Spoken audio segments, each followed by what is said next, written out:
News, सच जरूरी है। नमस्कार दर्शकों, ये है एमएनएस न्यूज नेटवर्क और आप देख रहे हैं एमएनएस न्यूज टीवी। मैं हूं आपके साथ प्राची। तो आइए देखते हैं आज की कुछ खास खबरें। एक नजर डालते हैं आज के हेडलाइंस की ओर।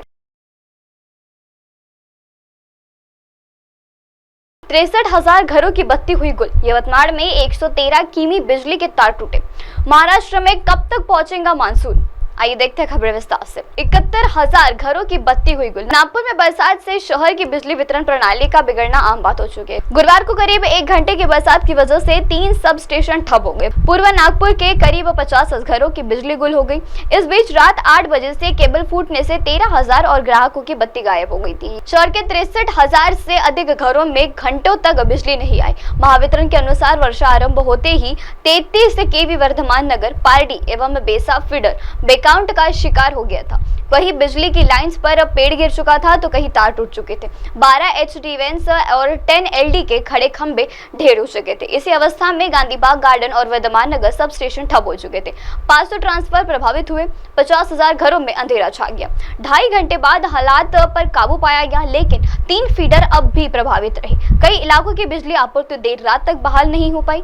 इसी दौरान वैसा से कलमना लाइन का ओल्ड उपलवाड़ी सब स्टेशन पर स्टिफेंट हो गया था। 18,000 से अधिक उपभोक्ता इससे प्रभावित में रहे।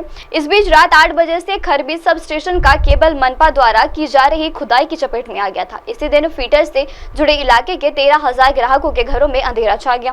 वर्धमान नगर, पारडी, सुभाष नगर, चितेश्वर, गांधीबाग, बिनाकी, ओम साई नगर, विजयनगर, बांजरा, अम्बेनगर, शांति नगर, कलमना, चबरी, बहादुरा, नरसाला, उमरेड रोड, गोनी, सीम, उमरगांव आदि कई घंटों तक यहाँ बिजली का वितरण नहीं हुआ। महावितरण कर्मचारी समाचार लिखे जाने तक आपूर्ति बहाल करने की जुटे हुए थे।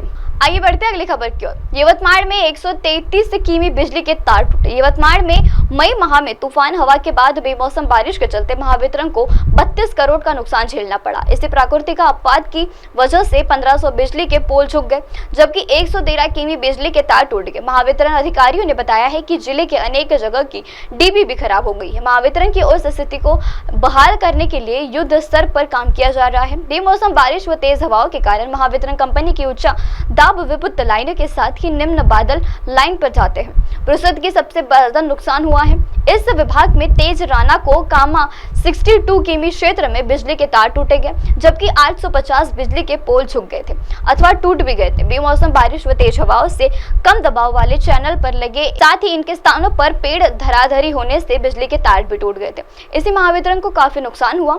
इस आपदा में 139 डिग्री प्रभावित होने से कुछ देर के लिए ग्रामीण इलाकों में अंधेरा छा गया था। इसी तरह से 86 ट्रांसफर क्षतिग्रस्त हो गए थे। साथ ही 9 उपग्रह के 106 मीटर, 71 बॉक्स और विभिन्न सामग्रियों को बड़े पैमाने पर नुकसान झेलना पड़ा।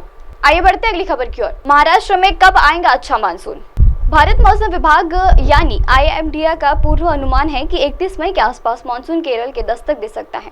रिपोर्ट के अनुसार IMDA पुणे की मेथा खोलते ही पता चला है कि महाराष्ट्र में दक्षिण हिस्से में मानसून के बढ़ते का समय 5 जून से आरंभ होगा। अखबार से बातचीत में पृथ्वी विज्ञान मंत्रालय ने पूर्व सचिव राजीव ने कहा है कि मॉडल पूर्वानुमान है कि जून में बारिश की अच्छी गतिविधि होगी। उभरते लाल नीना के चलते हमें अच्छे मानसून की उम्मीदवारी मिल सकती है। यूरोप में strange for media region weather formatted भी महाराष्ट्र और पूर्वोत्तर समेत में दक्षिण भारत में समय समय पर मानसून आने के संकेत दे रहे हैं। उन्होंने कहा है कि इन मॉडल के आधार पर मानसून महाराष्ट्र में 10 जून तक आ सकता है। हालांकि पूर्वानुमान में मौजूद मंडल ने अभी तक किसी प्रकार की कोई जानकारी नहीं दी है। संभावना है कि केरल में दस्तक देने पर मददगार रह सकती है। पहले मानसून प्लस इतनी स्टेट दक्षिण पार्वतीप में और पूर्व भारत में भी प्रगति की मदद पर रहेंगी। अब आप हमारे न्यूज चैनल को अपने मोबाइल ऐप पर भी देख सकते हैं। अपने मोबाइल ऐप पर देखने के लिए प्ले स्टोर से MNS news TV app download करें। इंस्टा, हाइक, ट्विटर, कुक और फेसबुक जैसे कई सोशल मीडिया प्लेटफॉर्म पर हमारा चैनल उपलब्ध है। आप इसे यूट्यूब पर भी देख सकते हैं। आप इसे यूट्यूब लाइव भी देख सकते हैं www.mnsnewstv.com पर। अब वक्त चला दर्शकों ब्रेक का। ब्रेक लौटने के बाद देखिएगा देश और दुनिया की तमाम बड़ी खबरें। बने रहिए MNS न्यूज टीवी पर। नमस्कार।